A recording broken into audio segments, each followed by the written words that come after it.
as a fun thing to look for in the photos. I found that they're not that easy to see, but whatever. But starting at the last one, I was able to acquire some orbs, and I have left them in the last place we did, Dickens Farm. I left one there, and I left one here on this walk. So the so if you see, but there, I will tell you that there are 5 photos in this presentation that have an orb hidden in it, but only one of them has the place where the orb is, of course. So anyway, they're not, it's just a fun thing. Don't get distracted by that. And with that, we'll get going. This is Hippocampus is another name for Beane Point, and a lot that will become abundantly clear as we go through the presentation. So I won't say too much more about that. And with that, we'll go to our, let's see now. For some reason, maybe I didn't. Yeah, stand by. Here we go. This is our map. I didn't draw the trail on it this time. I just put the numbers. The numbers correspond to places that I talk about. But we start here, which is at the end of the dump road, transfer station road, or West Beach Road, which it's properly called. And we meander pretty much down the ocean side. And we go back and forth between what is the old road, which is really just a path now, which is sort of behind the dune, and the beach, because sometimes the road is no longer there. And then we go around the point and come back and end at Andy's Way. I'm going to show you another photo. This is a 2003 aerial of the same area. And it's amazing the erosion that has occurred. But I want to point out, first of all, the road, this was actually the road out to Beane Point. And it goes along here. Whoops, well, that's okay. And it goes, it's an actual road. At this point, it goes down to the beach, but then it comes up and is quite a bit of land between the road and the ocean. And the road actually went into the sort of the wooded area of Hippocampus up into the house, which is right there. So what if this is 2003. This is the 2018 aerial, which is the newest one available on Google Earth, or at least that I could find. And you will notice that it's much different. But the most significant part is that where the road comes out of Hippocampus, out of Beane Point, right here, the road is gone. The land is gone right here. So that you cannot drive out to the house anymore. And originally I was thinking I would just take the path through it, but that was not an option. So I went around the end, which was was probably better anyway. But you'll notice this is a lot of washover sand, a lot of cobbles and washover sand, which was not in that area less than 20 years ago. So lots of changes. A couple of areas just to point out from this view, because it's fun to see the aerial. Oh, oops, back once. Point out this is the old breach. Here it is, and here it is down here. This is water that makes it almost to the ocean, and this was dug on a regular basis for access before the channel was put in. So there's still remnants of what they call the old breachway right here. Skipper's Island is this little hummock of land right here. Doesn't look like an island right now in this picture, but when it's high tide, this area floods. So it actually is an island. You probably heard reference to Skipper's Island before, and that's where it is from above. And with that, we'll get going. So of course, you start at the road to the dump, and this is the Corneck Road side of West Beach Road. And this is the ocean side of West Beach Road at the very end. And the road that went off towards Beane Point is now right here. It used to be down here. So if you go down to the beach now at this point, you'll go down what is still badly eroding from runoff from the road itself, and runoff, but kind of pretty in its pattern. And if you get to the beach, you look north and you see the North Light. You see the toe wall of the new revetment project that's been put in place to stop some of the erosion, to keep the material that was in the landfill from coming out. So that's all been removed, and they put in this, they call it a revetment or a toe wall. They've put that in to stop the energy of the waves from eroding the transfer station land. Then if you turn the other way and look south, you're looking towards Beane Point, or Hippocampus, which is this little highland right here. And it's actually right here. You can see the background of the island on the other side of the Great Salt Pond over here, but it's just this little bit.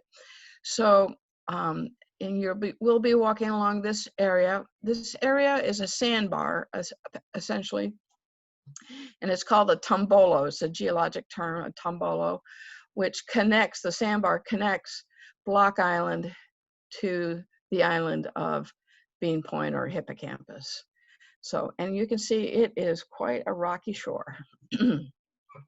So I decided not to do too much on the cobbles, so I came back up here. This is where the old road was started. I pointed out a little bit before where it goes now, but you can see you could not drive up this little bluff. This land used to be all the same height, but it has eroded away quite significantly. So as we go along, this is where if you go up this little hill, this little bank, walk up, you'll come to the intersection of where the current road is, like that. And I just took the path this way and off we go. But we don't go very far before it dead ends and it stops. And the old road, this is not really the old road, it's just the road that's been moving inland, because it hits up against this wetland, which is now mostly a marsh or phragmites, but used to be actually a lot of open water in there, but not now. So you have to, at this point, and you can tell that people have thought they were going to go this way and then had to back up and leave, because it's really hard. I don't know too many vehicles that are going to be driving on the beach the way it is now with these cobbles. This is, you go down on the beach and you can get just another perspective of the bank and how much the erosion is coming into it. We're looking north at this point. We've gone a little bit beyond here and we're looking back at these phragmites, which was, as I said, is a marshland, but is now all, was open water, but now it's mostly phragmites marsh. And it's a rough beach. There's a lot of cobbles, a lot of big boulders, and very long logs, and big hunks of wood. So if you were an ancient Block Islander, you'd be getting all your firewood off of this beach or off of any beach, but you could probably heat the whole winter with this particular log. It's really long. It's hard to imagine the tree that came from. So that's just giving you a sort of general sense of what the topography is like. But here's the erosion. This whole edge is being eroded quite a bit. And here's right just where I was, just turned around and started headed south. And you see this bank is all eroding. There's very fine sand of the upper glacial deposit, and then the cobbly stones below it. And all along are these dents. Now, I'm not sure. I don't see evidence. I looked around to see if there was evidence of big rocks that fell out of there, and maybe they did and went on, or maybe it's just the substance or the just the fineness of the material, the wave hit it. But they're these smoothed out little caves, which I don't recommend. And then again, at this point, I just look back at our destination, which is Hippocampus. This is a good view of it. It's just this little mound of land. It's called geologically, it's called a drumlin, which is glacial debris that was left behind by the glacier as the glacier melted away and deposited material. And of course, we're on a beach, so we find lots of cool seaweed.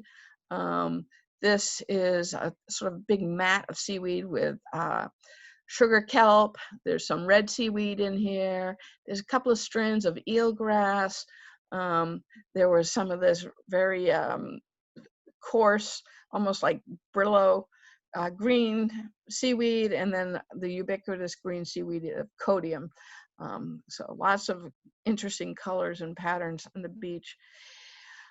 This is something you've probably all seen on Black Island and maybe wondered what it was, but you see that reddish hue to the black sand. Of course, the black sand is iron, a type of iron, and the red is quartz. Garnet.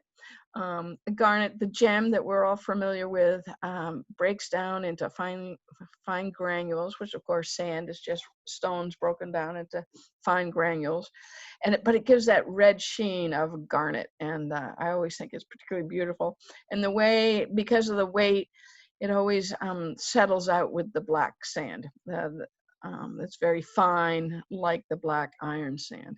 And of course, most of the sand is a good mix of quartz and other things. So of course, there's lots of what what I heard referred to as leverites. In other words, leverite there. It's hard to go on a beach walk on Black Island and not take home at least one stone, but good variety here. This stone right here, these are large hunks of garnet. I'm sure not pure enough for your rings, but that's what those are, and that's where they're coming. There's a lot of garnet in this part of the glacial deposits. This is quartz, a mix of sort of rose quartz and milky quartz, and of course the ubiquitous Black Island lucky rock and some granites. And I only took 2 of these home. That's enough. So as you go on the beach, you get another chance to go up towards the old road. You can see it breaks off here, and it's so I'm going to go up there, which is what this pattern is, and go towards the back of the dune. So all along, we're going to be going on the back side of this dune area and on the ocean side, just sort of meandering back and forth. It's quite beautiful, actually. Still amazing things on the backside in bloom. Not too many of the Rosa rugosa, but some. You can see it's got a little bee on there. It's funny to see a bright, fresh blossom of Rosa rugosa in late October. And of course, bayberry has finally gotten its full load of waxy covering on the outer surface. And there's a lot of bayberry out there if anybody's thinking about doing a candle. And as you go along, I'm going to admit somebody, there we go. As you go along, you come over that little hill, the dune, and you've come on to the backside of the dune, and suddenly there is the most beautiful view of the Great Salt Pond, but more beautiful than that is the marsh and the back marsh and sort of the inlets of water and the changing color. And Black Island is not particularly well known for its autumn colors, but these subtle colors are just incredibly beautiful. So this path is going to take us along this way for a while. So we just go along, and it doesn't like it when I do that. Oops, sorry about it. There we go. One of the things that's in bloom right now is something called the Groundsel tree. You see it in all the marshes around the island. If you go along Corn Neck Road and across from the town beach, or across near the Mosquito Beach, anywhere that there's a lot of water, it's very tolerant of salt water, you see Groundsel tree. And you also saw out on this marsh quite a bit. This is a flowering plant. It's not tree height, or shrub height, I should say. The Groundsel tree, they call it a tree, but it's really just a shrub. The Sweet Everlasting is a beautiful white regular flowering plant, native flowering plant, and it's sometimes called pussy toes. because of the shape of the flower blossoms. And here's the fruit of the groundsel tree. And there are the close-up of the flowers of the sweet everlasting. These are beautiful right now, these groundsel flowers. And the groundsel tree is a dioecious plant. There are some shrubs are male, some are female. These are the female, and these are actually considered, these little feathery things are the fruit of the groundsel tree. And so there's a little seed at the base of those feathers. And then this beautiful, this one, if you take home some of this sweet everlasting and let it open up, it opens up into these beautiful, like starry little dots of cream colored white. Beautiful plant. Of course, adding to our autumn colors here's the groundsel tree in the back, and bayberry all around it, and our wonderful red poison ivy. So just look, do not touch. And of course, Seaside goldenrod. In earlier walks we've taken, we've had different types of goldenrod. This is the last one to bloom in a Block Island year, and it's always on the sand dunes or in a marsh. They are extremely salt and tolerant, and they have thick leathery leaves, so they can hold water very well, but they really only grow well in terrible sandy soil. So, but there's quite a bit of it out there. So beautiful yellow for this time of year. And you go along, and the path, you know, is a lot of variety to this path on this walk today, but sometimes it's quite high, but it's not really wide enough for a car anymore. I guess you could get it through a Jeep or something. But it makes a good path. It's wide. We're in the part of the back dune, or we're sort of behind what you would think of as Andy's Way. And many of you have probably seen this boat from Andy's Way up in the bushes, well, up in the dunes. Well, here it is here. And you get a sense. So this path goes around the corner, and then it comes out, and it's headed towards the water at this point. There we go. So this is you got a beautiful view of this. This is what you think of as Andy's Way. There's still water. I'm not at low tide yet. So there's still water there where you can see. And this is the beginning of Skipper's Island. Here's another view, right, where this is Skipper's Island. I'm just sort of taking some snapshots going from east to west. And you can see there's water all the way behind Skipper's Island. So at high tide, or this was about mid-tide, it is actually an island. And then we just keep going. You see, keeps coming around, and then it flattens out, and then finally you get this view here with the boat again. This boat is called Hope. It was built by an island carpenter, and it's been up there. It's been floating around the back marsh in different places for a very long time, many years, probably close to 20 years. And I'm sure eventually it'll make it to the ocean at just the right time. It's moved back and back and back with various tides and storms. This is a kind of hard view, but this path sort of goes down the middle of the Tombolo, right? So on the one side you have this marshy area with the Great Salt Pond, and not that far on the other side you have the beach and the ocean. This is Beane Point out here. So we're just going out the grassy lane. Again, we've seen a lot of panic grasses, a wonderful native seed producing plant. I didn't see too much of it on this walk. I think it probably doesn't like it quite this salty, but it was a good stand of it right here. And that is the classic form, sort of this domed up little fan shape and curly, wonderful curly blades of grass. So that's the panic grass.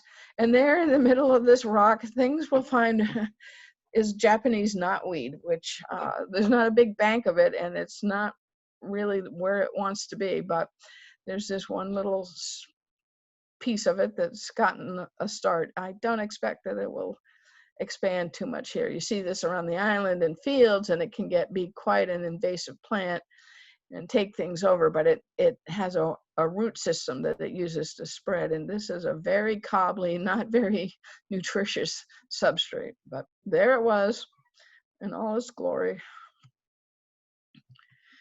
This was an attempt at a panorama view so that but it's a little distorting. So, but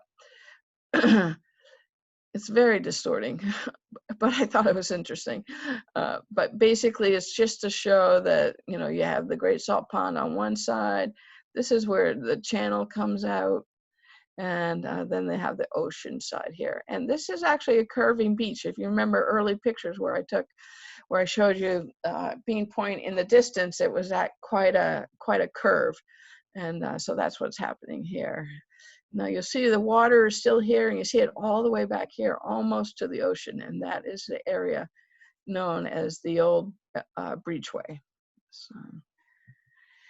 So we'll go on our way to the path behind the dune comes off from the left here, and it comes this way and carries on towards Beane Point. But there's also an intersection at this sign, which is a be careful, U.S. Fish and Wildlife sign that is telling you about being careful for the animals in the area. You'll see a close-up of that a little bit later. And then it goes this way, and you get to this spot right here, which is the old breach.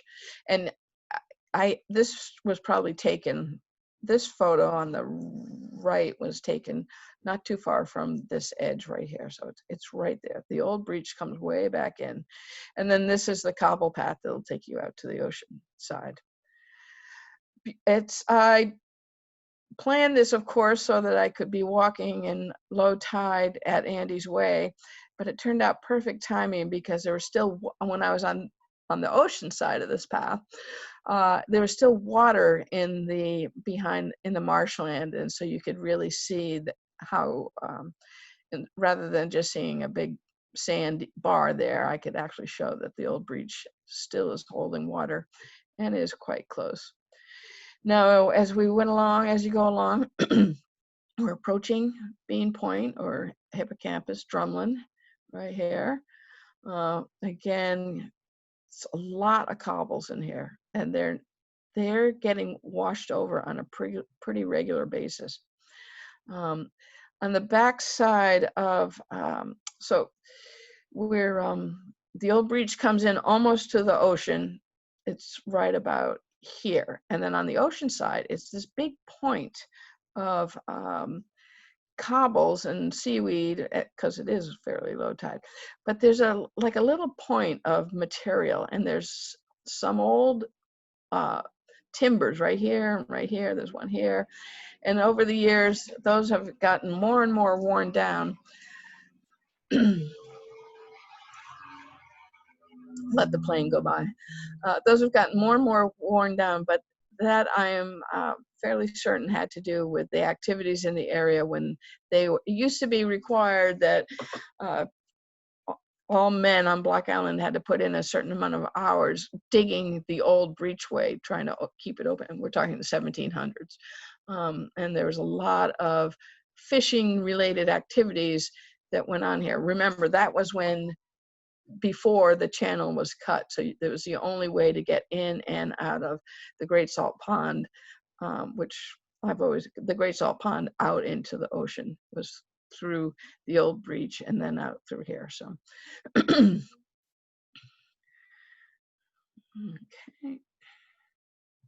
There we go. Back down on the beach, and the cobbles have given, oops.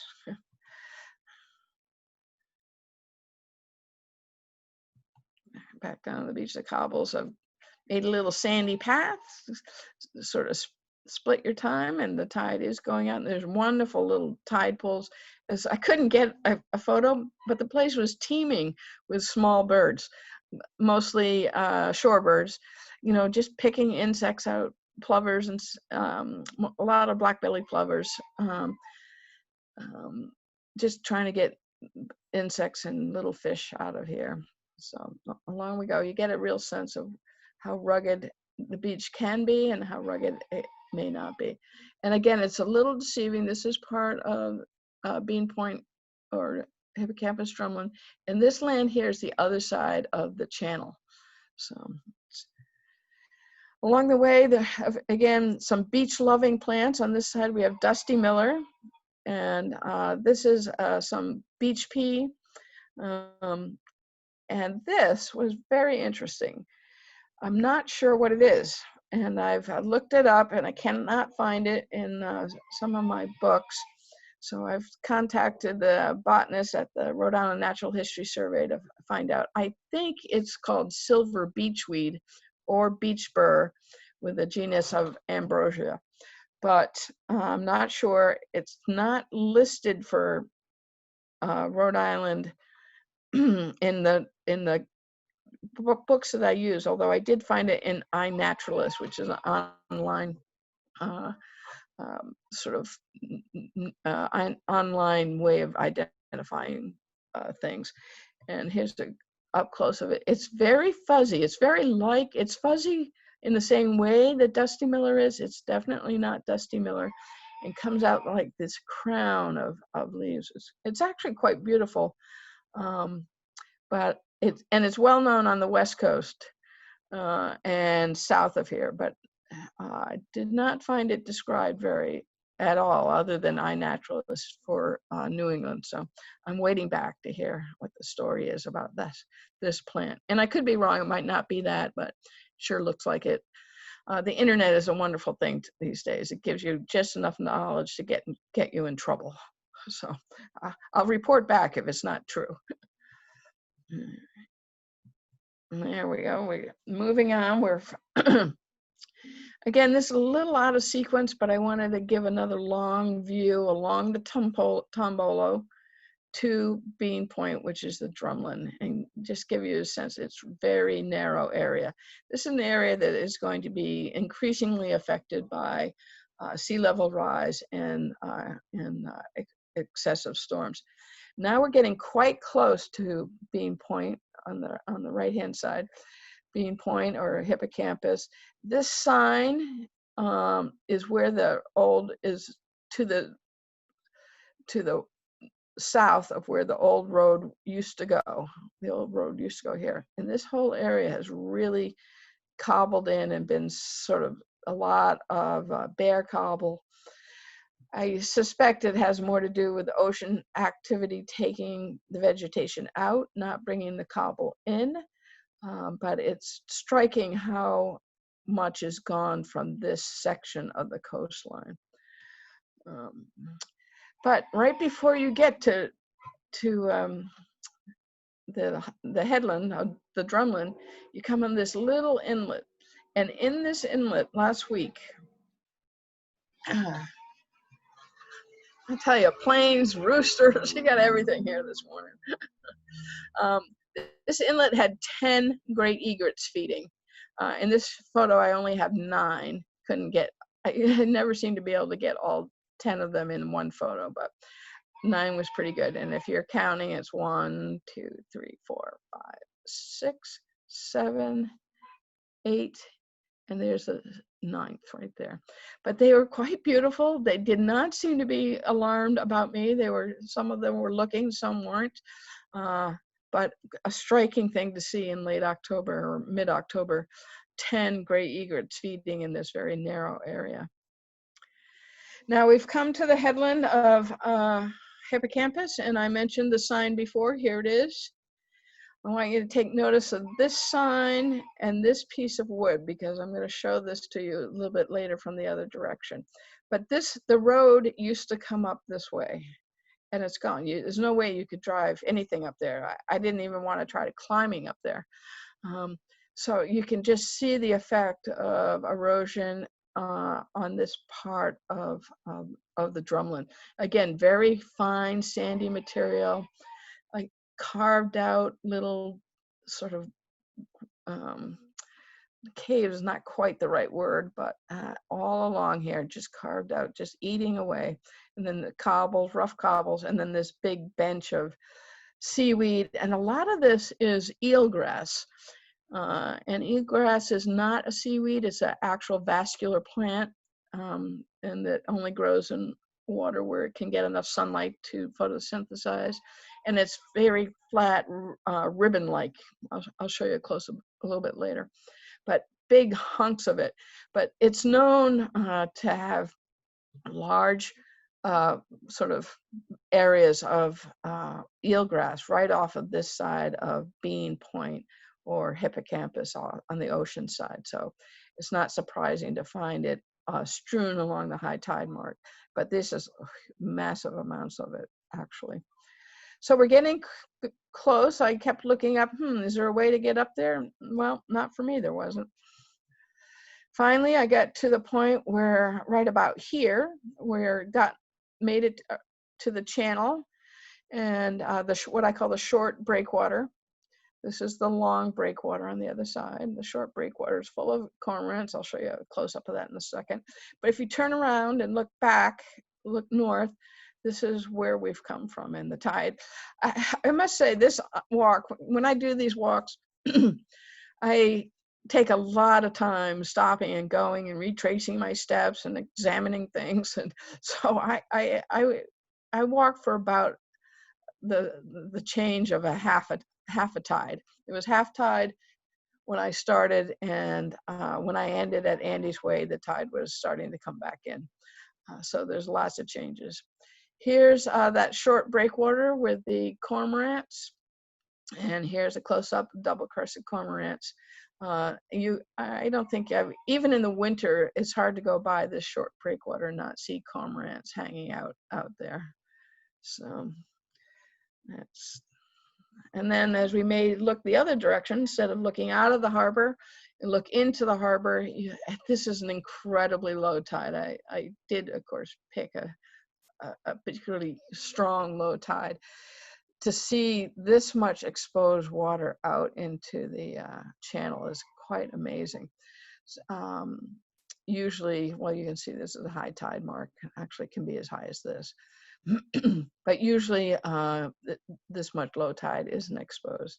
So it's a vantage point looking back at the Coast Guard station that you don't usually see. Well, unless you're stumbling around the backside of Beane Point. So we come around, and there we're on the other edge. There, of course, is a great picture of the Coast Guard station. The channel was dug out in 1896. And so up until that point, they were using the old breach. And here's a close-up of a mat of eelgrass. And I like this one because it had a few pieces that were still green, flat, weren't just dead, but they're flat ribbons. And as I said, they are, it's all around the outer side of Beane Point and strewn up onto the beach itself. Now we've made the corner. The channel is behind this view. Again, little marks of the high tide mark. And this is Beane Point. We're about to head into that. But just we're looking east back at Andy's Way. There you can see the boats back there. Now I'm going to take a left up here into the path that goes up towards the building. And I did see that there was a sign, but it was kind of hard to read it in that shade. But it does say area beyond this point closed, but whatever. Onward we go. So this is the building you see on Hippocampus, and I'll call it Hippocampus from now on. Hippocampus was it was originally named Hippocampus, and I grew up hearing that this particular landmass was called Hippocampus because it was a boys' sailing camp, and in the 1930s. And this was built as the kitchen. The boys actually camped out and they had boats that were moored off, and they had a dock, but they had this building for the kitchen. Now this land and this building is owned by U.S. Fish and Wildlife. Of course, they didn't have solar panels in 1934, but they're there now. And so this boys' camp had these little pamphlets, 1934, 1935, a nautical camp for boys.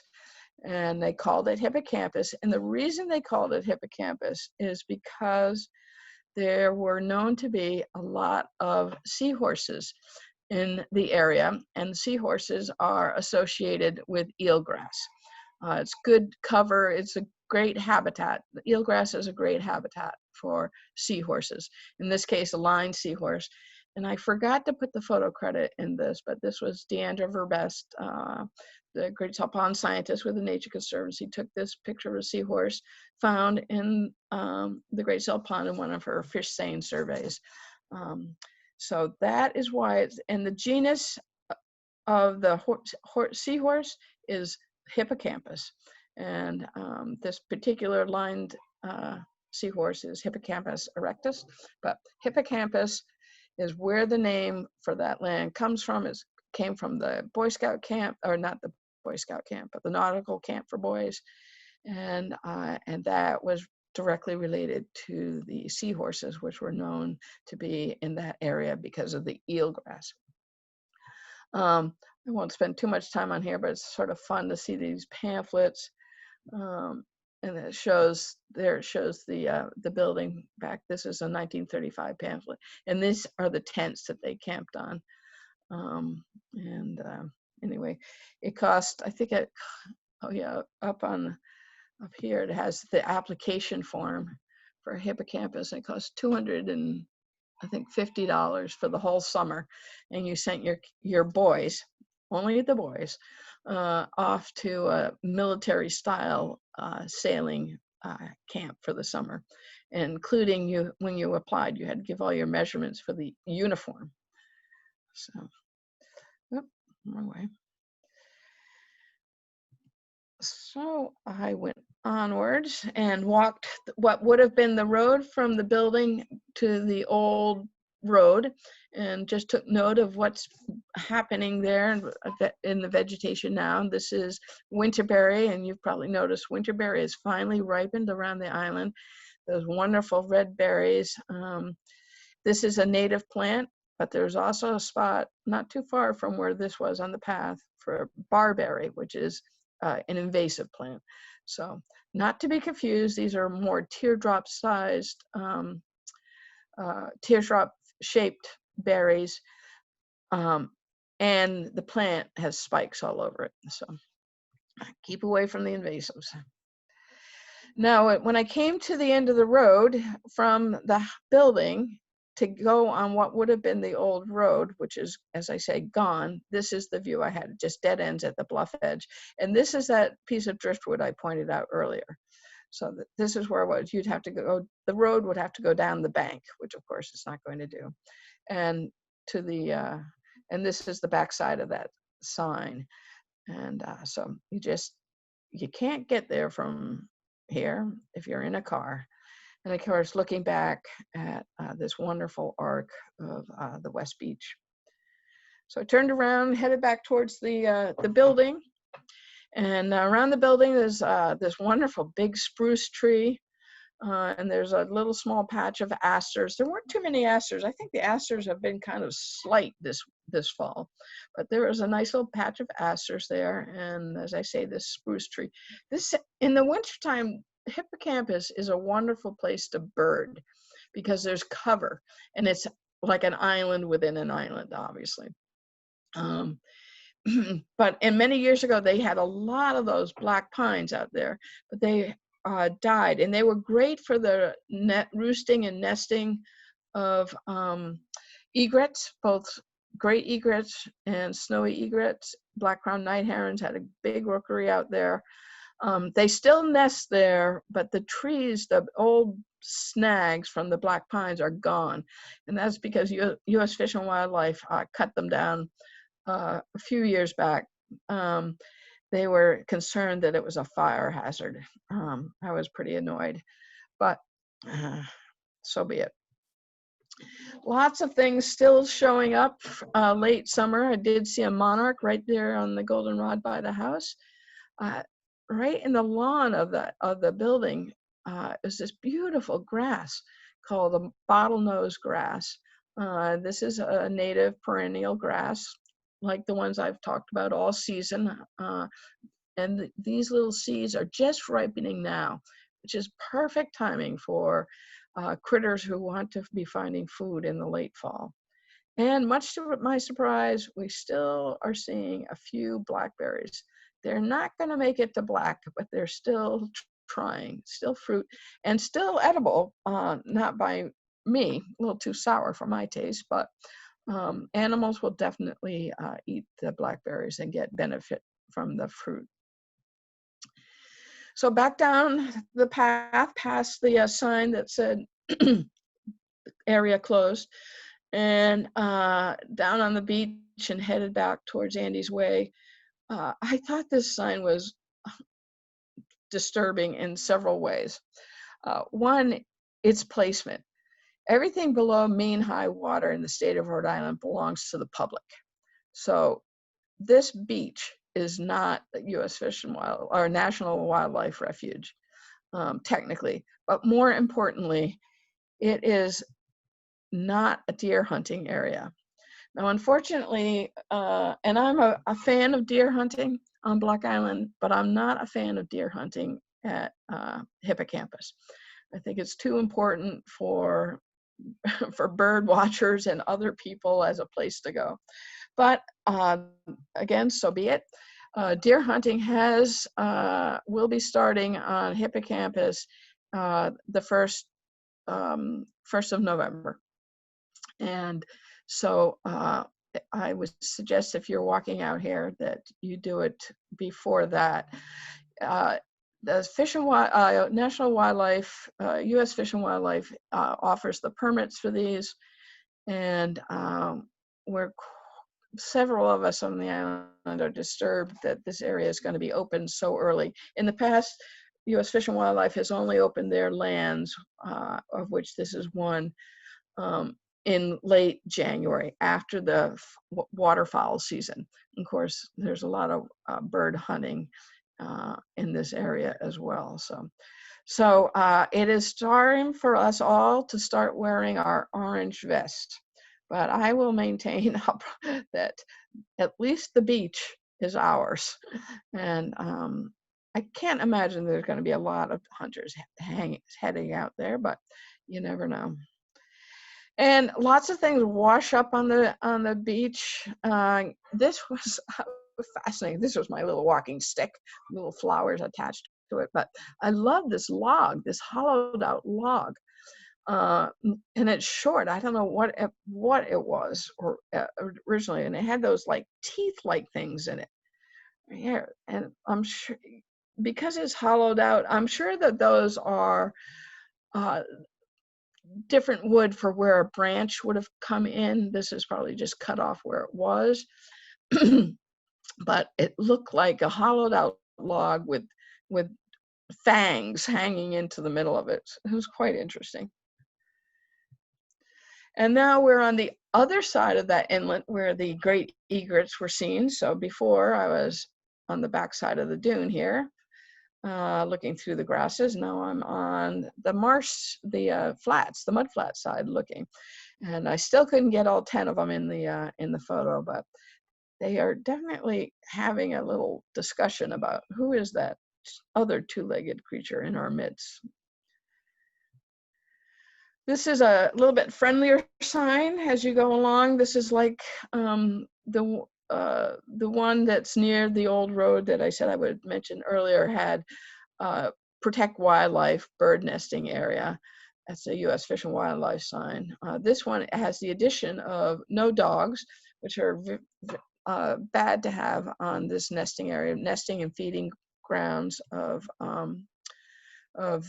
this whole ecosystem. And this sign is about, oops, I keep doing that. Project Limulus, which is a horseshoe crab tagging program.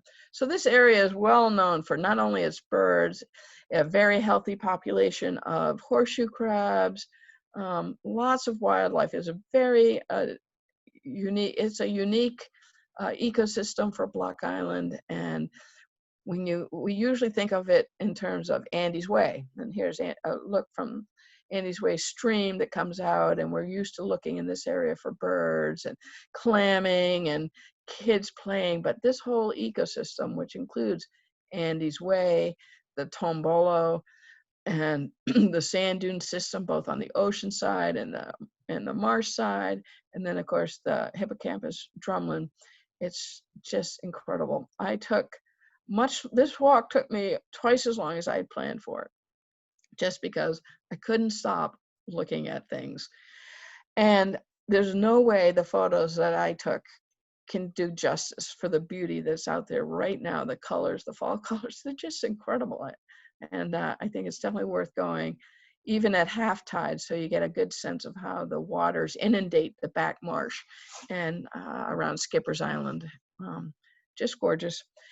Other things that I saw will be coming up soon. Come on there. There we go.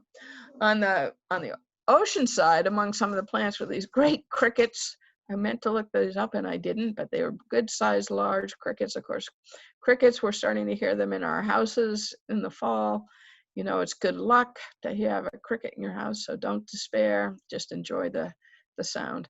But they had these long antennae and this long tail. It's quite. It's amazing I got this photo because I was practically crawling over the rocks as it kept hopping away. And on the marsh side, there's like a whole parade of periwinkles or snails. I'm not sure what species they are, but they were in good abundance out here. So those are just additional sightings.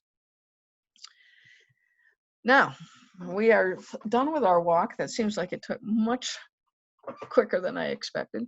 Lots of things going on around the island right now, nature-wise. And of course, as a bird bander, I get the chance to see a lot of different birds up close and personal. This is a pine, on the left is a pine siskin. I think I've only seen one other pine siskin in my nets. This year they are erupting. That means that their population is leaving their more normal area of northern northern New England and the forests of Canada, and are moving down into moving south into places they don't usually come. You often will see some pine siskins, but the number of pine siskins that are being seen this past week are amazing. And I have captured at least 10 in my nets, I think even more, which is 9 more than I'd ever seen before. So it's pretty amazing. And we also had a very strong flight of yellow-bellied sapsuckers. Recently, these are two that I had. Two that I had in the hand. This is the male with the red on both its chin and its top head. The female only has a little red on her head, not on her chin. These are both young birds, but he is much more developed towards his normal adult plumage, but still a lot of mottling on the chest. She will get this red will get a little bit more, but if you have had a chance to check out my Instagram posts, you'll hear that these birds love to scream, and they are in the woodpecker family. And again, they're a lot of fun, and there's lots of them around Block Island right now. Another treat in the nets was this indigo bunting. We always look for the bright blue indigo bunting in the springtime. Of course, the female is this beautiful warm brown color, never gets blue, but the male gets blue and the male gets brown in the winter. And so this is a young one. It's not going, it will be more brown, and then by next spring, all of this blue will come to that bright popping indigo bunting color. But it was definitely fun to see one with so much blue on it already. This is a fungus called the purple Polypore. And you see it, it's a shelf or bracket fungus. You see it on a lot of trees, but usually it's not so fresh to actually show off its purple color. Usually by the time we notice it, it's bigger and it's older and it's more of just a white tan color. So it was fun to see it in its purple phase. All kinds of things wash up on Block Island. And this was coming up as the most unusual thing I've ever seen washed up on Block Island Beach. It's a goat. I'm pretty sure it's a goat. This was on Crescent Beach after a really big storm about 2 weeks ago. But a surprising sight, to say the least. And as we head come to the end of the month, we are coming up on the full blue moon on October 31st. It will be the second full moon in October and therefore is referred to as a blue moon. And I just wanted to put this up to remind you that it's coming and to enjoy it. Among other things, full moon, they say, makes you a little crazy. I think a full blue moon makes you a little more crazy, and having it come on Halloween is probably really going to make you crazy. So look forward to the rising of the full blue moon on October 31st. And with that, my finishing bird checklist for the walk. Did see black duck back there with the great egrets, but again, and a lot of sanderlings. They were amazing, just scattering everywhere. But I think 10 gray egrets in a small area had to be the thing that took the cake. And with that, I will leave it, I guess, there.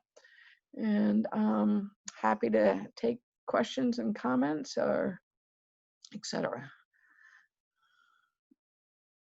Let's see if I can, there we go. At least on my screen, I just got you elevated to the gallery view, so. Kim, excuse me, do you have an email address? Yes, for me?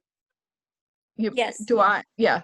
I'm at kim.gaffett at tnc.org. Thank you. Mm-hmm. I have two questions. This is Josie. Hey. I couldn't see the rising time of the blue moon. You were covering it up. Oh, sorry about that. Let's see. Let's see if I can go back. Probably just my screen. It could was be 3, but it was 6:08 if I remember correctly. But okay. I'll try to. I should be able. AM. Okay. There we go. 6:03 p.m. Sorry, p.m. Oh, okie doke. And the other is I could look. That's the time that the moon will rise. That is not the time that it is technically full. It'll technically be full that morning around 10:39, but it will rise for us to see at 6:03 in the evening. Okay. Now I have two questions. It turns out I don't know what a Drumlin is. I guess I could go look that up. That was on your list just there. Oh yeah, a Drumlin is a shorebird about the size of a sanderling, a little bit grayer with a little bit longer bill with a slight droop to it, and they're not as plentiful as sanderling, but every once in a while you get lucky and they're together, and when they're together you can really tell the difference because they look different than their neighbor. So. Right. And my other, yeah, go ahead. Sorry. Well, you have to tell us because I was quite excited to see how obvious some orbs were. You were pushing them in our faces, two and back to back. So I only got 3, and you said there were 6? 5. 5. Okay. Are you going to reveal, or is anybody else curious? You can tell me later. Whatever. I don't know if I should reveal. One of them. Okay. One of them is still there, right, Still Kim? there. One's still there. All right. I assume. But Nice it's to probably take a not walk. probably not one of the obvious ones. I have Oh, a great. question Okay. about the plovers and the Drumlin. Are they moving through or do they stay for a while? They are moving through, but in the wintertime, black-bellied plover, sanderling, and sometimes Drumlin are the shorebirds that we can see. We usually have at least some black-bellied plovers and sanderling, a lot of sanderling in the winter. But things are still moving through. And I hope to do a little bird walk there tomorrow afternoon with my spotting scope to take a look and see, to see what is still here. It is kind of late for shorebirds, but you know, things happen. So, are you here, Polly? No, No. no. Okay. Well, keep tuning in. I'll make you feel like you're here. Great. Hey, Those are Trudy. wonderful shows. Thank you, Trudy. Hi. Kim, I'm in New Mexico, and so it's a delight to go on this walk with you today. It's one of my Thanks. favorite walks, and I learned a lot, as I always do, on your walk. So thanks a lot. Thanks, Trudy. Hope we get back in person soon. Right. Yeah. Must be early there in New Mexico. It is. These are my pajamas, as a matter of fact. With the scarf, we would never know. Right. Yeah. Great. Oh. That's great. Well, it was a great walk, Kim. Thank you. You're welcome. Anybody else? Do you have any idea when the next one might be, or is that to be decided? Oh, we have it scheduled, Kim. Yeah. November 16th? I gotta look it up. I'm sorry. I think it's November 16th. It's a Monday. It's a Monday. We know It's a- that. And it is the 16th, and it's Charleston Beach. Am I correct? Or No, Robbins Hollow. oh, I'm sorry, Robbins Hollow. Okay. Great. So Kim, these are available to see if one is unable to actually be with you? Yeah, so you can, we have a website, natureblockisland.org. And when you go there, there's a tab. Charlotte can probably say. Sure. better. Yeah. So when you go to there, I'm actually going to put the web address in the chat. So if you want to just copy and paste it, but if you go to natureblockisland.org, there's a Zoom on Nature button. If you go there, all the recordings from the summer and these sessions are all there. If you just kind of scroll towards the bottom, and then there's a link to join like the new one as well. So, but yeah, definitely. It takes maybe a day or so for us to get it up, but they're all there for people. So Terrific. And Kim, I last year, I have some kind of a woodpecker type bird who loves my big pine tree in my backyard. And sure enough, it was a yellow-bellied sapsucker, you know? Yay. And that, I mean, I just remember that from cartoons or something. And Right. there was the yellow belly and the whole thing. So The whole thing, yeah. Plus it's just fun. It's just fun to say. yes, exactly. And there's lots of nature even in the city, which is quite extraordinary. And during the beginning of the lockdown, things were so quiet that it became a bird, just birds everywhere. It was really noticeable in the city. So That's cool. yeah. Yeah. I'm glad you have that. Yeah. Oh, yes. Loads of oyster catchers along the shore at Beane Point, you know, like 5. It's really quite Nice. extraordinary. Yeah. So even here. Good. Everywhere. There is nature everywhere. Yes, yes. And nature will survive us. Oh, yeah.